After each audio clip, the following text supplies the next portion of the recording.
Hi everyone, welcome back to the channel. आज हम करने वाले हैं जूनियर असिस्टेंट का जो पेपर जो आज कंडक्ट हुआ है उसके ऊपर जो क्वेश्चंस आए थे हमारे मैथ्स एंड रीजनिंग के, वो क्वेश्चंस हम करेंगे। So without wasting any time let's begin and analyse करते हैं कि पेपर कैसा था। ठीक है, तो देखो क्या दिया हुआ है। 3 men ABC can complete a piece of work in 10 days, 12 days and 15 days. All three of them start the work together. After 2 days A left, after next 2 days C also left. In how many more days the whole work will be completed? More days, ठीक है, more days लिखा है। But इसको अगर हम solve करते हैं तो देखते हैं कि इनका एलसीएम लेंगे 10, 12 और 15। इसका एलसीएम आएगा 10 एंड 15 का 30, 30 एंड 12 का 60। तो ए, बी और सी, ए की एफिशिएंसी आ जाएगी 60 divided by 10 that is 6। B की एफिशिएंसी आ जाएगी 60 डिवाइडेड बाय 12 दैट इज कितना 5। और सी की एफिशिएंसी क्या आ जाएगी 60 बाय 15 दैट इज कितना 4 will be the efficiency of किसका, सी की एफिशिएंसी हो जाएगी 4, बी की हो जाएगी 5।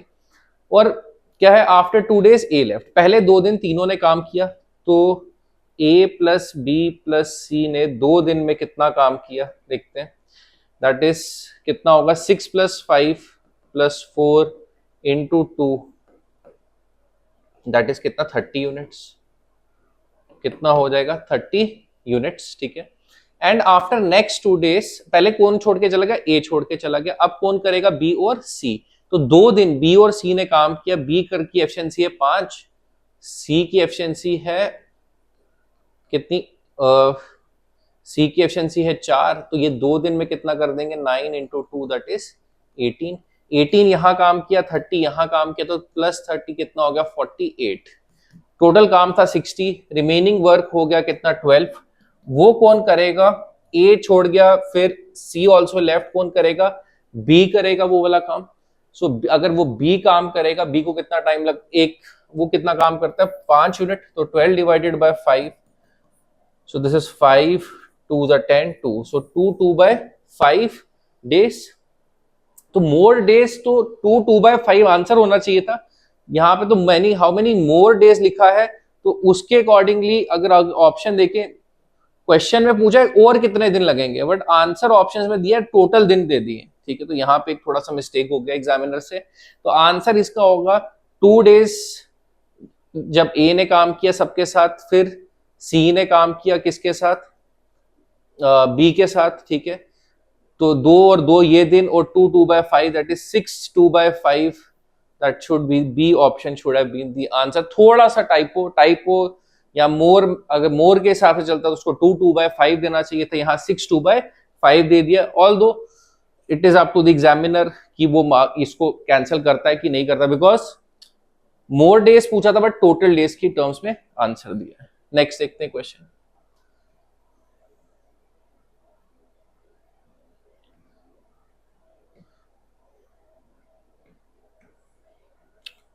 देखो नेक्स्ट क्वेश्चन में क्या दिया है, A can complete a work in 15 days and B can complete the work in 25 days. A can complete a work in 15 days, B can complete a work in 25 days. If they start the work together and B leaves 75 days before 7 days before completion of work, तो इसका LCM कितना आएगा, पहले तो 75, A की efficiency आएगी 5 और B की एफिशिएंसी आएगी कितनी 3। A की एफिशिएंसी 5 और B की एफिशिएंसी 3 आ जाएगी। अब देखो यहाँ पे अगर ए की एफिशिएंसी 5 है, बी की 3 है, और ये लिखा है B leave 7 days before completion of work, तो मैं कह सकता हूं अगर बी 7 दिन पहले चला गया तो लास्ट के 7 दिन किसने काम किया, ए ने काम किया। लास्ट के 7 दिन किसने काम किया, ए लास्ट के 7 दिन में कितना काम कर लेगा, 7 5 35 यूनिट्स। कितना काम कर लेगा 35 यूनिट्स। ठीक है, then the work will be completed in how many days। अब देखो लास्ट के 7 दिन काम अकेले किया तो कितना हो गया 35 यूनिट्स। टोटल काम था 75 में से 35 निकाल दो तो कितना रह जाएगा 40। ये 40 जो काम है दोनों ने मिलके किया है, मिलके इनको कितना टाइम लगेगा 40/5 + 3 दैट इज 8। तो 5 दिन स्टार्टिंग के, 7 दिन आगे के, तो 5 प्लस 7 दैट इज कितना 12 डेज इज द आंसर। तो again not a difficult question, एक इजी ही क्वेश्चन था ये भी।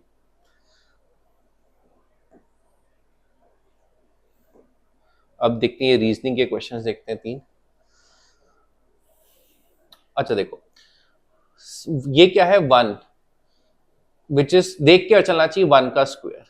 9 क्या है 3 का स्क्वायर। ये क्या है 6 का स्क्वायर -1। ये क्या है 10 का स्क्वायर -1। तो 1 3 6 10, पहले 2 का गैप, फिर 3 का गैप, फिर 4 का गैप, फिर ये क्या हो गया 15 का स्क्वायर। तो देखो पहले 1 का स्क्वायर था, फिर 3 का स्क्वायर, 2 का गैप, फिर 6 का स्क्वायर -1 है। ठीक है, पहला स्क्वायर, दूसरा स्क्वायर, तीसरा स्क्वायर -1, चौथा भी स्क्वायर -1। गैप कितना है 1 का स्क्वायर, 3 का स्क्वायर, 6 का स्क्वायर, 10 का स्क्वायर। और अब देखो ये क्या है 15 का स्क्वायर, 10 के बाद 15 15, ये 5 का गैप आ गया इनके। 10 का स्क्वायर इज 100, -1 कर दिया, और 15 का स्क्वायर। नेक्स्ट कितना गैप आना चाहिए 6 का गैप। 6 का गैप हो गया दैट इज 21 का स्क्वायर।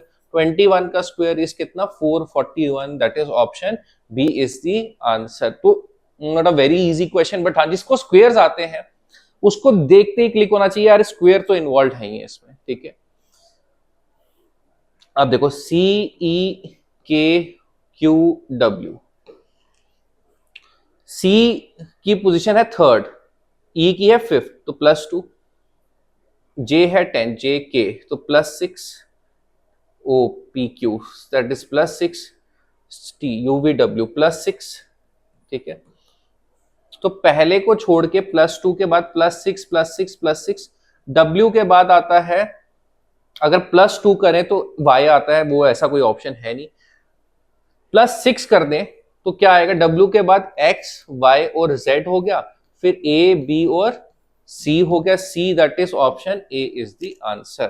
तो अगेन एक इजी क्वेश्चन था ये भी।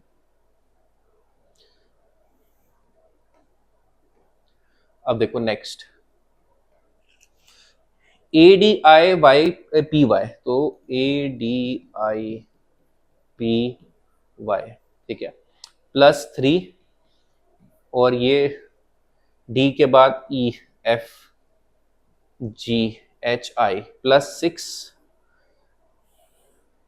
Okay that is 9th position. ठीक है, अच्छा देखो इसको ज्यादा बेटर ये भी हो सकता था, A is 1st position, D is 4th position, I is 9th position, OP P is 16th position, Y is 25th position. 1 का स्क्वायर, 2 का स्क्वायर, 3 का स्क्वायर, 4 का स्क्वायर, 5 का स्क्वायर।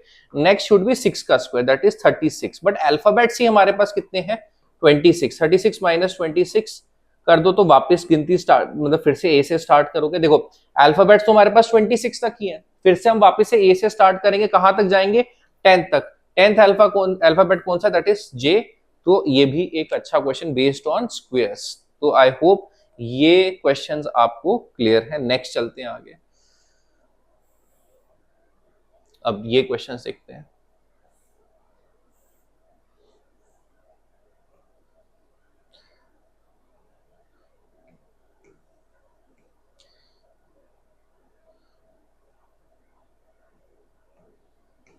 अब देखो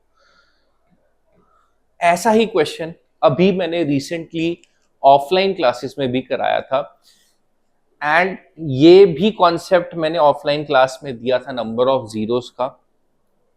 तो जिसने भी वो क्लास लगाई थी ऑफलाइन तो उसके तो ये दोनों क्वेश्चंस बहुत इजीली हो जाएंगे। देखो if a number 4 5 6 7 8 x 9 2 3 1 is divisible by 3, 9 plus 6 15 plus 7 22 plus 30 39 40 43 और 42 प्लस कितना हो जाएगा 45। तो 45 प्लस x, डिविजिबिलिटी रूल क्या होता है 3 का, that is sum should be divisible by 3। Sum क्या है डिविजिबल होना चाहिए 3 से। अब देखो 45 तो ऑलरेडी डिविजिबल है 3 से, तो यहाँ पे x की जगह अगर 0 भी डाल दें तो तब भी बात बन जाएगी। ठीक है, और इसका 45 क्योंकि ऑलरेडी डिविजिबल है 3 से, 45 के बाद कौन सा नंबर डिवाइड होता है 3 से 48, तो +3, अगर 3 भी हो जाए तब भी चल जाएगा। 6 हो जाए तब भी चल जाएगा, 9 हो जाए तब भी चल जाएगा, उसके आगे नहीं जा सकते, 12 नहीं कर सकते। क्यों? जैसे ही 12 करूंगा तो x की जगह 2 डिजिट लिखने पड़ेंगे, तो कितने पॉसिबिलिटीज है? 1 2 3 4। I won't say easy question, but हाँ अगर आपने सही कंटेंट, अपडेटेड कंटेंट पढ़ा है तो ये आपको जरूर किया होना चाहिए था। नेक्स्ट देखते हैं। If x is equal to 2 की पावर 10, 5 की power 6, then how many zeros will be there at the end of x? भाई जीरो बनता कैसे है? 2 से और 5 से। जीरो किससे बनता है? 2 और 5 से।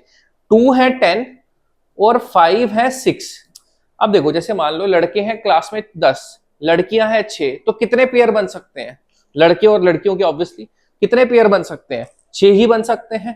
ठीक है, जितनी लड़कियां, अगर लड़कियों की शॉर्टेज है तो उतने ही पेयर बनेंगे। सो 6 should be the answer. Again a very easy question.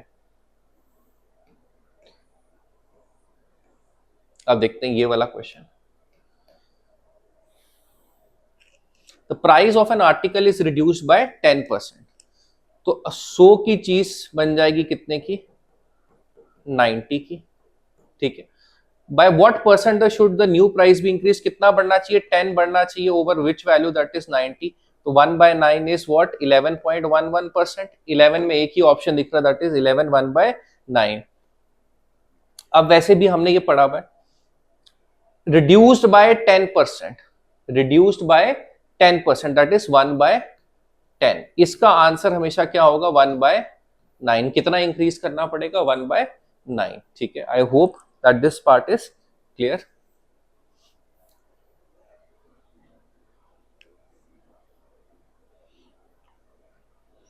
Next देखते हैं। ओके, इजी क्वेश्चन है ये भी।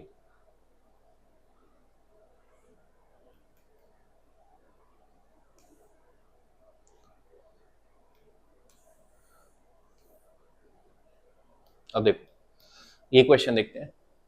इन a code language letters are arrange in reverse order, मतलब उल्टे लिखे गए हैं। जैसे बी स्टार्ट में है तो यहाँ एंड में लिखा है। Each vowel is replaced by its position number in the alphabet. कोई बात नहीं, तो बी एंड में ए वॉवल है तो फर्स्ट पे, एल फिर से as it is, L as it is, O फिर वॉवल है तो 15 15 और एन। तो इजी क्वेश्चन है। तो मंडे का कोड क्या होगा देखते हैं। एम रहेगा पीछे ही पीछे, ठीक है, एम पीछे रहेगा। ओ, ओ इज अ वॉवल, इजॉट, ई जे ओ। ओ क्या आता है? किस पोजीशन पे आता है? 15th पोजीशन पे आता है। ठीक है, इसने भी दे ही दिया, इसने तो और आसान क्वेश्चन कर दिया है। ठीक है, 15। फिर एन आएगा, फिर डी आएगा, फिर ए आएगा, और ए की जगह 1 आ जाएगा, और क्या आएगा? Y. Y1DN15M, Y1DN15M, that is option A is the answer. तो बहुत आसान क्वेश्चन था ये भी। नेक्स्ट क्वेश्चन देखते हैं।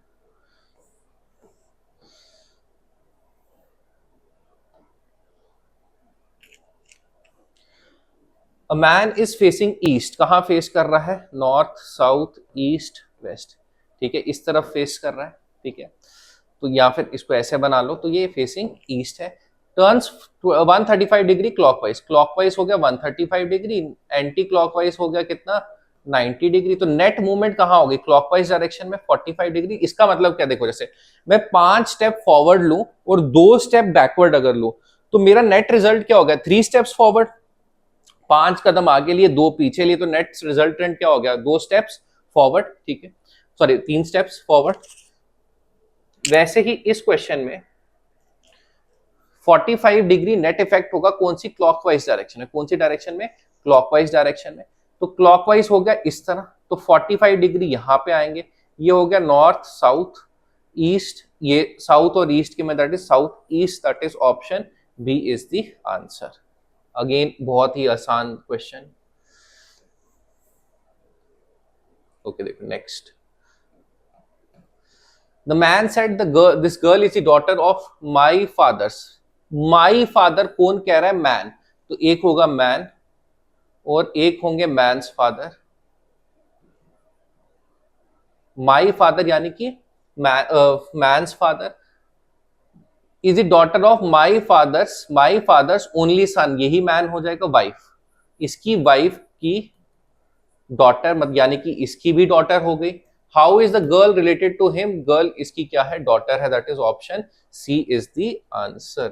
तो अगेन एक इजी क्वेश्चन, बहुत ही इजी क्वेश्चन है इसमें। तो देखो क्या दिया यहाँ पे इस क्वेश्चन में, P greater than equal to Q, Q greater than R less than equal to S, S less than T और P greater than T भी दिया भाई, ये इससे बड़ा है। ठीक है, तो देखते हैं ऑप्शंस।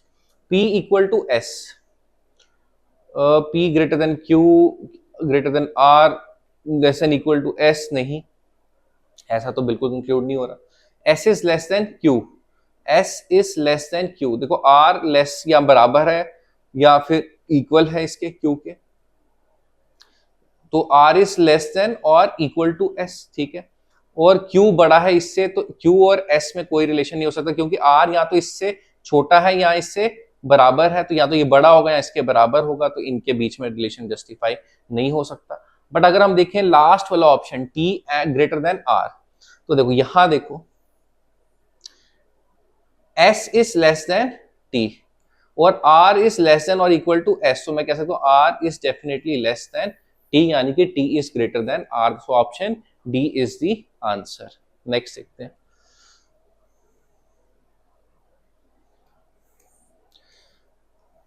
ओके, अच्छा क्वेश्चन है, ऑफलाइन क्लासेस में टेस्ट में भी डाला था, शीट का भी, आई थिंक शीट का भी पार्ट है, बट टेस्ट में तो 100% गारंटीड मैंने डाला था क्लास टेस्ट में इसको।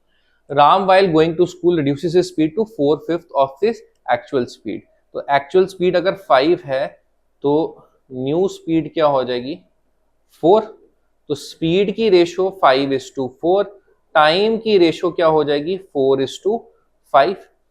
टाइम में फर्क कितने का है, अगर 4 की स्पीड से चलेगा तो 4 और 5 में फर्क है 1 यूनिट, किसके बराबर है 15 के। तो हमें एक्चुअल टाइम चाहिए, एक्चुअल टाइम क्या हो जाएगा 4 × 15, दैट इज कितना 60 minutes, that is option B is the answer.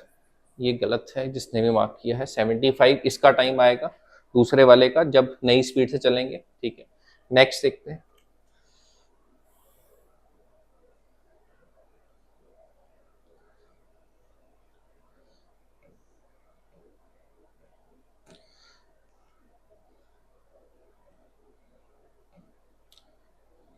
अब देखो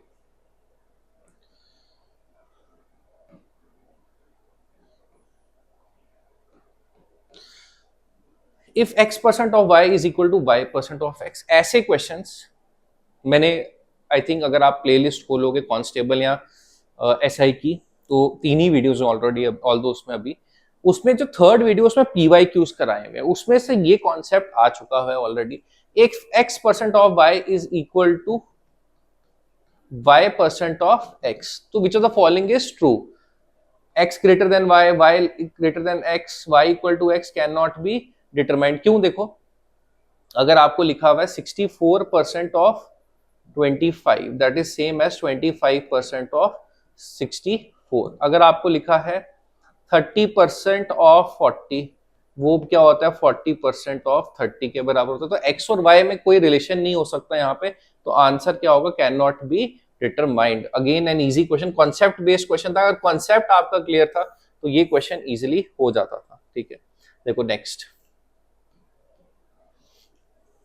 the average of x numbers is 15 and that of y numbers is 20, दोनों को मिला के एवरेज कितनी है 18, तो देखो क्या दिया रेशियो दिया 15,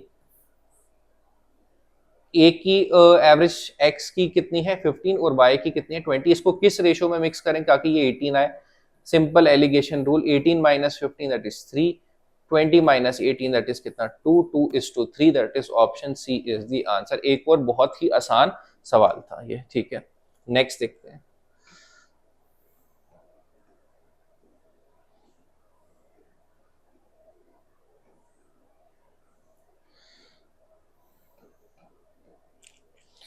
if a discount of 10% on the given on the mark price, तो मार्क प्राइस मान लेते हैं 100, डिस्काउंट मिलता है हमेशा मार्क प्राइस पे, तो कितना हो जाएगा 90 हो गया हमारा सेलिंग प्राइस। प्रॉफिट है 20% का, तो कॉस्ट प्राइस क्या हो जाएगा, मतलब देखो 90 पे सेल करके 20% का प्रॉफिट है, तो कॉस्ट प्राइस निकलेगा डिवाइडेड बाय 120 इंटू 100 करके, that is 3/4 into 100, that is 75। Cost price हो गया 70, मतलब कॉस्ट प्राइस है 75, सेलिंग प्राइस था 90, और मार्क ये था कॉस्ट प्राइस, ये था सेलिंग प्राइस, और 100 था क्या मार्क प्राइस। ठीक है, अब वो कह रहा है कि अगर डिस्काउंट 15% हो जाए, इज इंक्रीज टू 15%, तो मतलब 100 की जगह वो सेल करेगा कितने पे, 85 पे। तो कह रहा है कितना गेन होगा, तो देखो चीज है 75 की, अगर बेचेगा कितने पे 85, तो 10 रुपए का फायदा हो जाएगा अपॉन 75 इंटू 100, दैट इज 40/3। 40/3 क्या होता है 13.33%, that is 13.1/3% is the answer. I hope that this question is also clear. Okay, 2 question बचे हैं इसके।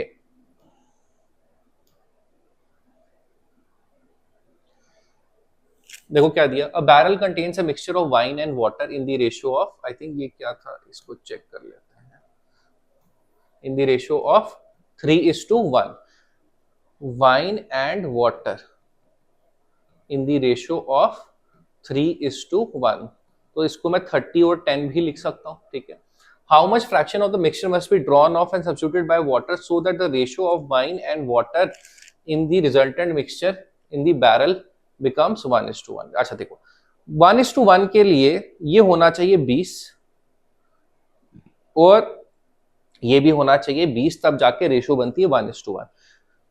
तो देखो, तो इसका मतलब क्या है, रेशियो 3:1, मतलब जब भी मिक्सचर में से मान लो 4 यूनिट निकलेगा, तो 3 यूनिट वाइन निकल जाएगा और 1 यूनिट क्या निकलेगा, वाटर। ठीक है, 3:1 का रेशियो जब मिक्सचर बन गया, तो इसका मतलब कि जब हम उस मिक्सचर को निकालेंगे वापस से, अगर हमने 4 लीटर निकाला, तो 3 लीटर हमारा होगा क्या, वाइन, और 1 लीटर क्या होगा, वाटर।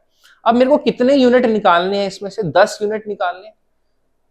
ठीक है, 10 यूनिट, अगर मेरे 3 यूनिट, अगर मेरे 10 मान लो क्वांटिटीज की ml मान लेता हूं आपको आसानी समझने के लिए। ठीक है, अगर मान लो मैंने 10 ml निकालना है, 10 ml निकाल मेरे को इसके बराबर हो गया 3 यूनिट के, बिकॉज अगर इसके 3 यूनिट निकलते तो इसका 1 यूनिट निकलता है, तो इसके 1 यूनिट किसके बराबर होगा, x के, तो cross multiply 10 into 1 equal to 3x, x की वैल्यू क्या हो गई 10/3 विच इज 3.33। ठीक है, 3.33 का मतलब हो गया, तो ये हम इसको ऐसा भी कर सकते थे। अच्छा देखो, इसको 3.33 की जगह अगर हम सिर्फ ऐसे ही लिखें 10/3, ठीक है, तो टोटल देखो अगर 10 यूनिट निकलेंगे, 10 ml निकलेगा किसका, वाइन का, तो 10/3 ml निकलना चाहिए किसका, वाटर का। तो ये टोटल निकला 10 + 10/3 विच इज 40/3। 40/3 निकलना चाहिए आउट ऑफ 40, सो ये हो जाएगा 40/3। ओके, इसको थोड़ा सा यहां पे लिखते हैं।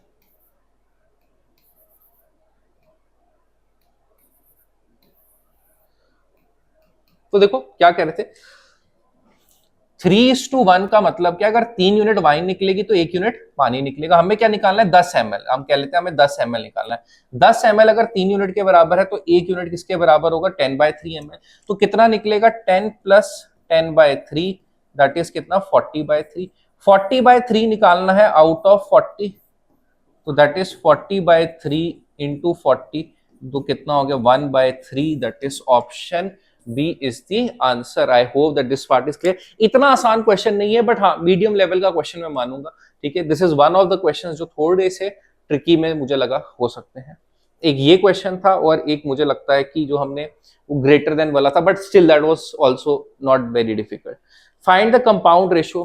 Compound ratio again seeing the trend in SSC, मैंने भी अपनी ऑफलाइन क्लासेस की शीट्स में इसको डाला था, कंपाउंड रेशियो, ट्रिप्लीकेट रेशियो, सब डुप्लीकेट रेशियो। तो यहाँ पे उसने क्या दे दिया, कंपाउंड रेशियो। तो अगर A/B और C/D की कंपाउंड रेशियो हमेशा क्या होती है, AC और upon BD, AC/BD, that is option A is the answer. I hope ये क्लियर है, ये पढ़ा होना चाहिए था आपको।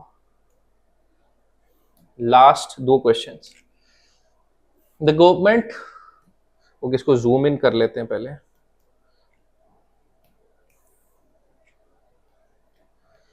The government plans to reduce the import duty on electronics. The prices of electronics may fall, हो सकता है, ठीक है। Domestic production of electronics will stop, ऐसा जरूरी नहीं है, तो option A is the answer. Although ये इंग्लिश का पार्ट है, ज्यादा रीजनिंग, इंग्लिश की रीजनिंग का पार्ट है, ठीक है। Next question, some books are fiction, some books are fiction, all fictional books are popular, ऐसे डायग्राम बनेगी इसकी। Some books are popular, some books are popular, that is true. All popular things are fiction.